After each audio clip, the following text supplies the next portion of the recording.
তো hello' friends, কি খবৰ তোমালোকৰ? আশা কৰোঁ সকলোৱে ভালে আছা।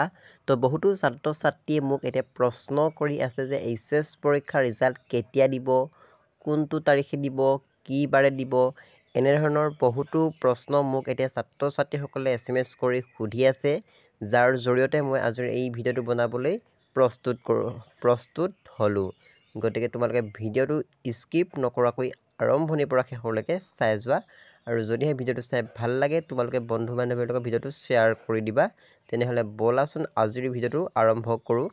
তো বন্ধু বান্ধৱীসকল, তোমালোকে বহুতো ছাত্ৰ ছাত্ৰীয়ে চিন্তিত হৈ আছা আৰু বহুতো ছাত্ৰ ছাত্ৰীয়ে অপেক্ষা কৰি আছে এইচএছ পৰীক্ষাৰ ৰিজাল্টক লৈ।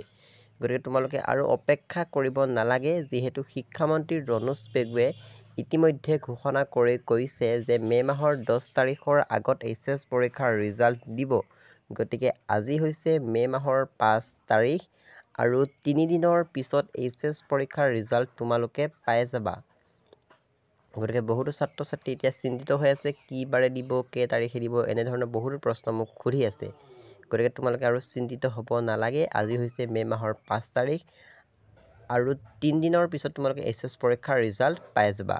হয়তো তোমালোকে 8 তাৰিখে পাই যাব পাৰা, 8 মে' অৰ্থাৎ 9 মে' আৰু 10 মে' তাৰিখে তোমালোকে ৰিজাল্ট পাই যাবা, সেইটো ফিক্স। হয়তো তাৰ আগতেও অৰ্থাৎ 8 মে' আৰু 9 মে' তাৰিখে হ'লেও তোমালোকে এইচএছ পৰীক্ষাৰ ৰিজাল্ট পাব পাৰা, পূৰ্ণ সম্ভাৱনা আছে। 9 তাৰিখ আৰু 10 তাৰিখে ৰিজাল্ট দিয়াৰ পূৰ্ণ সম্ভাৱনা আছে। গতিকে ছাত্ৰ ছাত্ৰীসকলে চিন্তিত হৈ থাকিব নালাগে আৰু মাত্ৰ 3 দিনৰ পিছত এইচএছ পৰীক্ষাৰ ৰিজাল্ট সকলোৱে পাই যাব। তেনেহ'লে ভিডিঅ'টো তোমালোকে বন্ধু বান্ধৱীৰ লগত ভিডিঅ'টো শ্বেয়াৰ কৰি দিয়া। আজিলৈ ইমানেই, ধন্যবাদ।